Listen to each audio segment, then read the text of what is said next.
Kitab Kisah Para Rasul.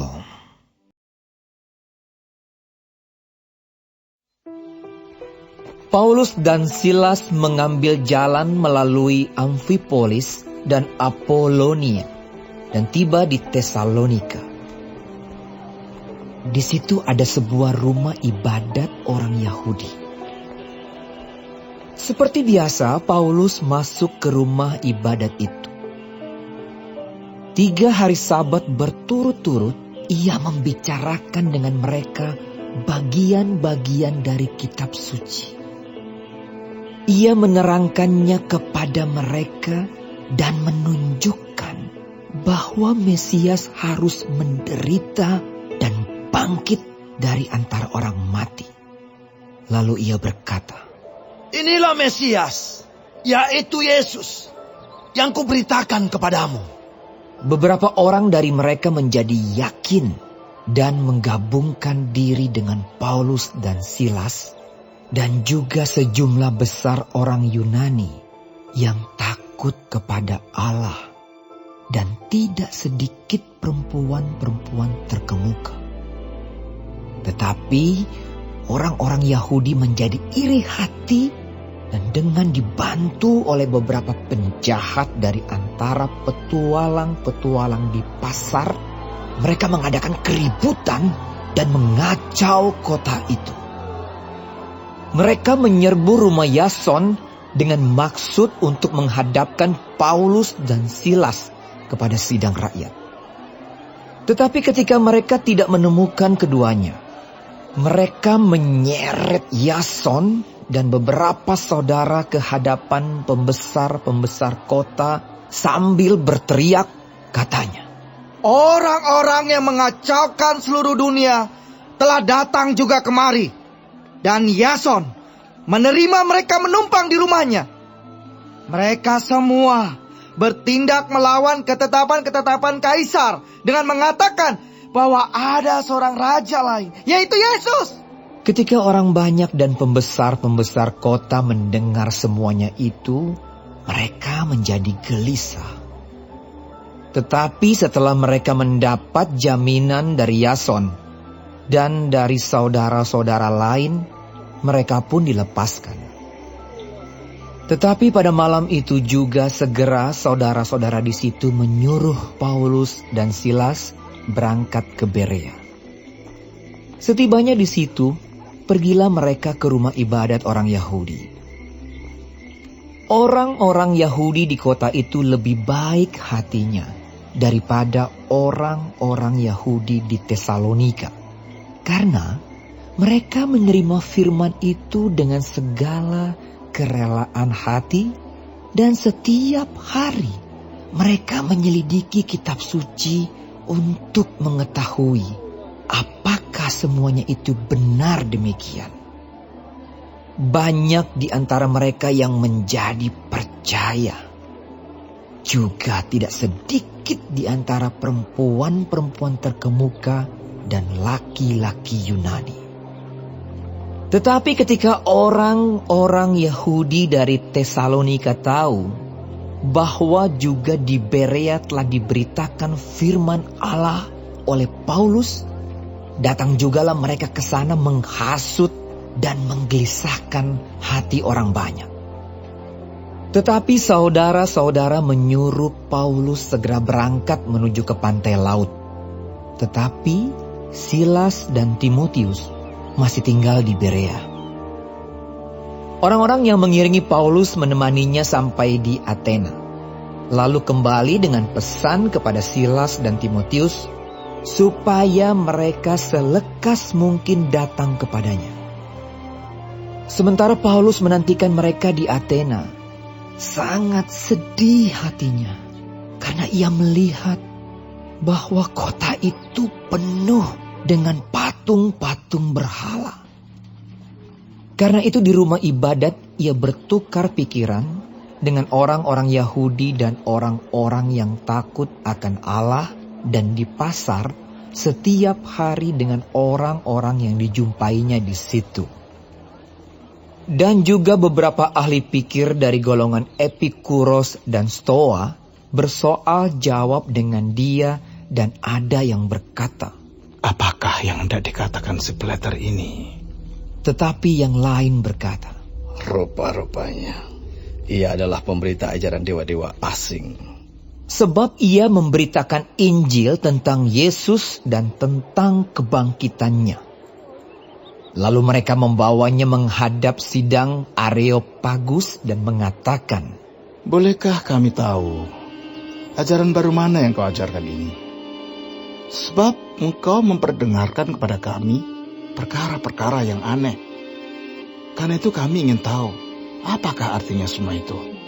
Adapun orang-orang Athena dan orang-orang asing yang tinggal di situ tidak mempunyai waktu untuk sesuatu selain untuk mengatakan atau mendengar segala sesuatu yang baru. Paulus pergi berdiri di atas Areopagus dan berkata, "Hai orang-orang Athena, aku lihat bahwa dalam segala hal kamu sangat beribadah kepada dewa-dewa. Sebab ketika aku berjalan-jalan di kotamu dan melihat barang-barang pujaanmu, aku menjumpai juga sebuah mezbah dengan tulisan, 'Kepada Allah yang tidak dikenal.' Apa yang kamu sembah tanpa mengenalnya? Itulah yang kuberitakan kepada kamu. Allah yang telah menjadikan bumi dan segala isinya. Ia yang adalah Tuhan atas langit dan bumi. Tidak diam dalam kuil-kuil buatan tangan manusia. Dan juga dia tidak dilayani oleh tangan manusia. Seolah-olah ia kekurangan apa-apa. Karena dialah yang memberikan hidup dan nafas dan segala sesuatu kepada semua orang. Dari satu orang saja, ia telah menjadikan semua bangsa dan umat manusia untuk mendiami seluruh muka bumi. Dan ia telah menentukan musim-musim bagi mereka dan batas-batas kediaman mereka, supaya mereka mencari dia dan mudah-mudahan menjamah dan menemukan dia, walaupun ia tidak jauh dari kita masing-masing.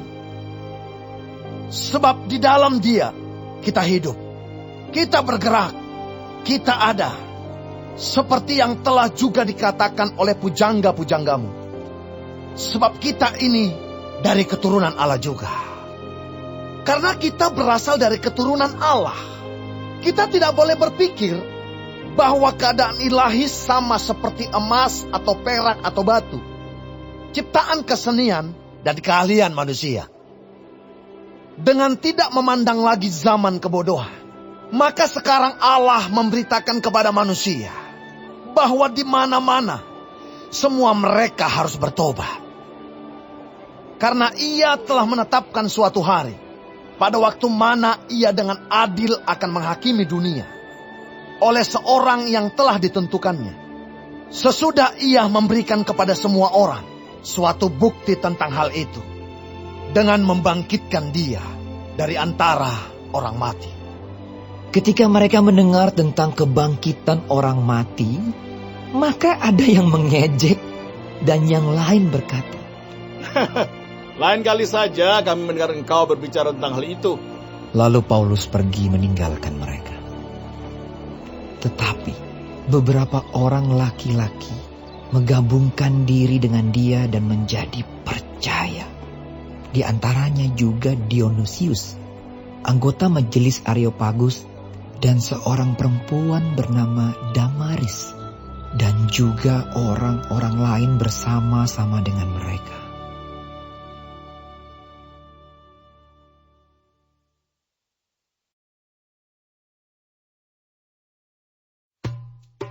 Kemudian Paulus meninggalkan Athena, lalu pergi ke Korintus.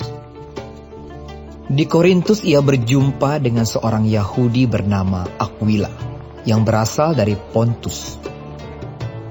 Ia baru datang dari Italia dengan Priscilla, istrinya, karena Kaisar Claudius telah memerintahkan supaya semua orang Yahudi meninggalkan Roma. Paulus singgah ke rumah mereka. Dan karena mereka melakukan pekerjaan yang sama, ia tinggal bersama-sama dengan mereka. Mereka bekerja bersama-sama karena mereka sama-sama tukang kemah. Dan setiap hari Sabat, Paulus berbicara dalam rumah ibadat dan berusaha meyakinkan orang-orang Yahudi dan orang-orang Yunani. Ketika Silas dan Timotius datang dari Makedonia, Paulus dengan sepenuhnya dapat memberitakan firman, di mana ia memberi kesaksian kepada orang-orang Yahudi bahwa Yesus adalah Mesias. Tetapi ketika orang-orang itu memusuhi dia dan menghujat, ia mengebaskan debu dari pakaiannya dan berkata kepada mereka, "Biarlah darahmu tertumpah ke atas kepalamu sendiri. Aku bersih, tidak bersalah. Mulai dari sekarang aku akan pergi kepada bangsa-bangsa lain." Maka keluarlah ia dari situ, lalu datang ke rumah seorang bernama Titius Justus, yang beribadah kepada Allah dan yang rumahnya berdampingan dengan rumah ibadat. Tetapi Krispus, kepala rumah ibadat itu, menjadi percaya kepada Tuhan bersama-sama dengan seisi rumahnya, dan banyak dari orang-orang Korintus yang mendengarkan pemberitaan Paulus menjadi percaya dan memberi diri mereka dibaptis. Pada suatu malam, berfirmanlah Tuhan kepada Paulus di dalam suatu penglihatan. "Jangan takut, teruslah memberitakan firman, dan jangan diam. Sebab aku menyertai engkau, dan tidak ada seorang pun yang akan menjamah dan menganiaya engkau, sebab banyak umatku di kota ini." Maka tinggallah Paulus di situ selama 1 tahun 6 bulan, dan ia mengajarkan firman Allah di tengah-tengah mereka. Akan tetapi, setelah Galio menjadi gubernur di Akhaya, bangkitlah orang-orang Yahudi bersama-sama melawan Paulus, lalu membawa dia ke depan pengadilan. Kata mereka, Ia ini berusaha meyakinkan orang untuk beribadah kepada Allah dengan jalan yang bertentangan dengan hukum Taurat. Ketika Paulus hendak mulai berbicara, berkatalah Galio kepada orang-orang Yahudi itu, "Hai orang-orang Yahudi, jika sekiranya dakwaanmu mengenai suatu pelanggaran atau kejahatan, sudahlah sepatutnya aku menerima perkaramu. Tetapi kalau hal itu adalah perselisihan tentang perkataan atau nama atau hukum yang berlaku di antara kamu, maka hendaklah kamu sendiri mengurusnya. Aku tidak rela menjadi hakim atas perkara yang demikian." Lalu ia mengusir mereka dari ruang pengadilan. Maka orang itu semua menyerbu Sostenes, kepala rumah ibadat, lalu memukulinya di depan pengadilan itu. Tetapi Galio sama sekali tidak menghiraukan hal itu. Paulus tinggal beberapa hari lagi di Korintus. Lalu ia minta diri kepada saudara-saudara di situ dan berlayar ke Syria. Sesudah ia mencukur rambutnya di Kengkrea karena ia telah bernazar.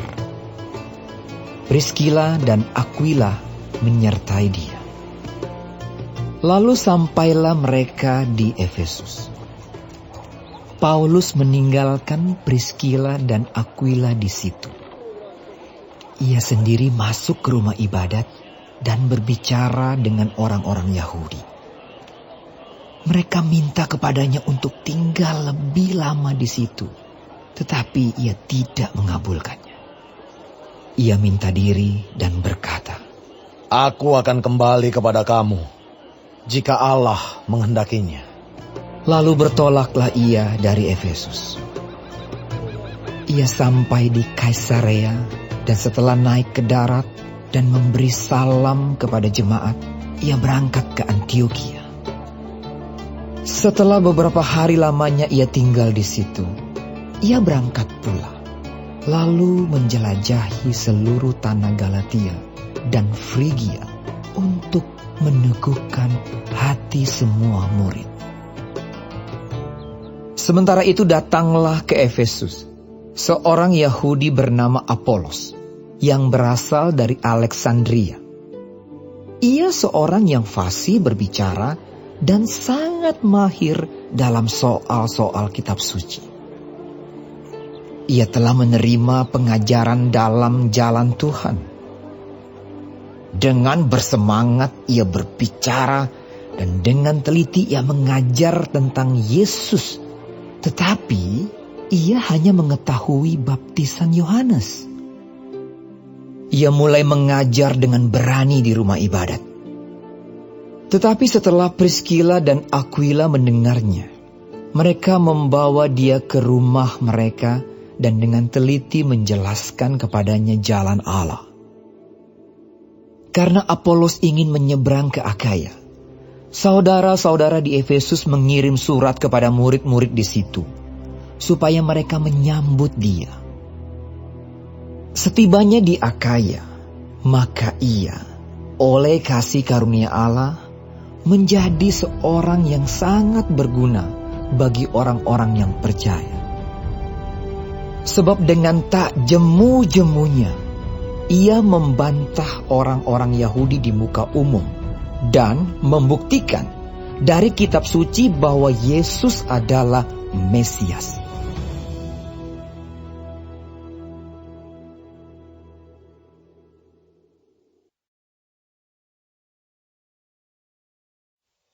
Ketika Apolos masih di Korintus, Paulus sudah menjelajah daerah-daerah pedalaman dan tiba di Efesus. Di situ didapatinya beberapa orang murid. Katanya kepada mereka, "Sudahkah kamu menerima Roh Kudus ketika kamu menjadi percaya?" Akan tetapi mereka menjawab dia, "Belum, bahkan kami belum pernah mendengar bahwa ada Roh Kudus."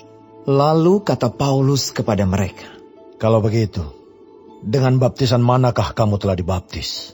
Jawab mereka, "Dengan baptisan Yohanes." Kata Paulus, "Baptisan Yohanes adalah pembaptisan orang yang telah bertobat. Dan ia berkata kepada orang banyak bahwa mereka harus percaya kepada Dia yang datang kemudian daripadanya, yaitu Yesus." Ketika mereka mendengar hal itu, mereka memberi diri mereka dibaptis dalam nama Tuhan Yesus. Dan ketika Paulus menumpangkan tangan di atas mereka, turunlah Roh Kudus ke atas mereka. Dan mulailah mereka berkata-kata dalam bahasa roh dan bernubuat. Jumlah mereka adalah kira-kira 12 orang. Selama 3 bulan, Paulus mengunjungi rumah ibadat di situ dan mengajar dengan berani. Oleh pemberitaannya, ia berusaha meyakinkan mereka tentang kerajaan Allah. Tetapi ada beberapa orang yang tegar hati. Mereka tidak mau diyakinkan, malahan mengumpat jalan Tuhan di depan orang banyak. Karena itu Paulus meninggalkan mereka dan memisahkan murid-muridnya dari mereka. Dan setiap hari berbicara di ruang kuliah Tiranus. Hal ini dilakukannya 2 tahun lamanya. Sehingga semua penduduk Asia mendengar firman Tuhan, baik orang Yahudi maupun orang Yunani. Oleh Paulus, Allah mengadakan mujizat-mujizat yang luar biasa. Bahkan orang membawa sapu tangan atau kain yang pernah dipakai oleh Paulus dan meletakkannya atas orang-orang sakit, maka lenyaplah penyakit mereka dan keluarlah roh-roh jahat. Juga beberapa tukang jampi Yahudi yang berjalan keliling di negeri itu mencoba menyebut nama Tuhan Yesus atas mereka yang kerasukan roh jahat dengan berseru. Katanya, "Aku menyumpahi kamu demi nama Yesus yang diberitakan oleh Paulus." Mereka yang melakukan hal itu ialah 7 orang anak dari seorang imam kepala Yahudi yang bernama Skewa. Tetapi roh jahat itu menjawab, "Yesus aku kenal. Dan Paulus aku ketahui. Tetapi kamu, siapakah kamu? Dan orang yang dirasuk roh jahat itu menerpa mereka dan menggagahi mereka semua dan mengalahkannya. Sehingga mereka lari dari rumah orang itu dengan telanjang dan luka-luka. Hal itu diketahui oleh seluruh penduduk Efesus, baik orang Yahudi maupun orang Yunani. Maka ketakutanlah mereka semua, dan makin masyhurlah nama Tuhan Yesus. Banyak di antara mereka yang telah menjadi percaya datang dan mengaku di muka umum bahwa mereka pernah turut melakukan perbuatan-perbuatan seperti itu. Banyak juga di antara mereka yang pernah melakukan sihir, mengumpulkan kitab-kitabnya, lalu membakarnya di depan mata semua orang. Nilai kitab-kitab itu ditaksir 50.000 uang perak. Dengan jalan ini, makin tersiarlah firman Tuhan dan makin berkuasa. Kemudian daripada semuanya itu, Paulus bermaksud pergi ke Yerusalem melalui Makedonia dan Akaya. Katanya, sesudah berkunjung ke situ, aku harus melihat Roma juga. Lalu ia menyuruh 2 orang pembantunya, yaitu Timotius dan Erastus, mendahuluinya ke Makedonia. Tetapi ia sendiri tinggal beberapa lama lagi di Asia. Kira-kira pada waktu itu timbul huru-hara besar mengenai jalan Tuhan. Sebab ada seorang bernama Demetrius, seorang tukang perak, yang membuat kuil-kuilan Dewi Artemis dari perak.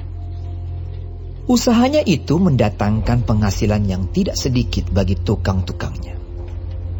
Ia mengumpulkan mereka bersama-sama dengan pekerja-pekerja lain dalam perusahaan itu dan berkata, Saudara-saudara, kamu tahu bahwa kemakmuran kita adalah hasil perusahaan ini. Sekarang kamu sendiri melihat dan mendengar bagaimana Paulus bukan saja di Efesus, tetapi juga hampir di seluruh Asia telah membujuk dan menyesatkan banyak orang dengan mengatakan bahwa apa yang dibuat oleh tangan manusia bukanlah dewa. Dengan jalan demikian, bukan saja perusahaan kita berada dalam bahaya untuk dihina orang, tetapi juga kuil Artemis, dewi besar itu, berada dalam bahaya akan kehilangan artinya. Dan Artemis sendiri, Artemis yang disembah oleh seluruh Asia dan seluruh dunia yang beradab, akan kehilangan kebesarannya. Mendengar itu, meluaplah amarah mereka. Lalu mereka berteriak-teriak. Katanya, Bersalah Artemis, dewi orang Efesus! Seluruh kota menjadi kacau dan mereka ramai-ramai membanjiri gedung kesenian serta menyeret Gaius dan Aristarkus, keduanya orang Makedonia dan teman seperjalanan Paulus. Paulus mau pergi ke tengah-tengah rakyat itu, tetapi murid-muridnya tidak mengizinkannya. Bahkan beberapa pembesar yang berasal dari Asia yang bersahabat dengan Paulus mengirim peringatan kepadanya supaya ia jangan masuk ke gedung kesenian itu. Sementara itu orang yang berkumpul di dalam gedung itu berteriak-teriak. Yang seorang mengatakan ini dan yang lain mengatakan itu. Sebab kumpulan itu kacau balau dan kebanyakan dari mereka tidak tahu untuk apa mereka berkumpul. Lalu seorang bernama Alexander didorong ke depan oleh orang-orang Yahudi. Ia mendapat keterangan dari orang banyak tentang apa yang terjadi. Segera ia memberi isyarat dengan tangannya dan mau memberi penjelasan sebagai pembelaan di depan rakyat itu. Tetapi ketika mereka tahu bahwa ia adalah orang Yahudi, berteriaklah mereka bersama-sama kira-kira 2 jam lamanya. Bersalah Artemis, Dewi orang Efesus! Akan tetapi panitera kota menenangkan orang banyak itu dan berkata, Hai orang Efesus, siapakah di dunia ini yang tidak tahu bahwa kota Efesuslah yang memelihara baik kuil Dewi Artemis yang maha besar, maupun patungnya yang turun dari langit. Hal itu tidak dapat dibantah. Karena itu hendaklah kamu tenang dan janganlah terburu-buru bertindak. Sebab kamu telah membawa orang-orang ini ke sini, walaupun mereka tidak merampok kuil Dewi kita dan tidak menghujat namanya. Jadi, jika Demetrius dan tukang-tukangnya ada pengaduannya terhadap seseorang, bukankah ada sidang-sidang pengadilan dan ada gubernur? Jadi hendaklah kedua belah pihak mengajukan dakwaannya ke situ. Dan jika ada sesuatu yang lain yang kamu kehendaki, baiklah kehendakmu itu diselesaikan dalam sidang rakyat yang sah. Sebab kita berada dalam bahaya akan dituduh bahwa kita menimbulkan huru-hara pada hari ini, karena tidak ada alasan yang dapat kita kemukakan untuk membenarkan kumpulan yang kacau balau ini. Dan dengan kata-kata itu, ia membubarkan kumpulan rakyat itu.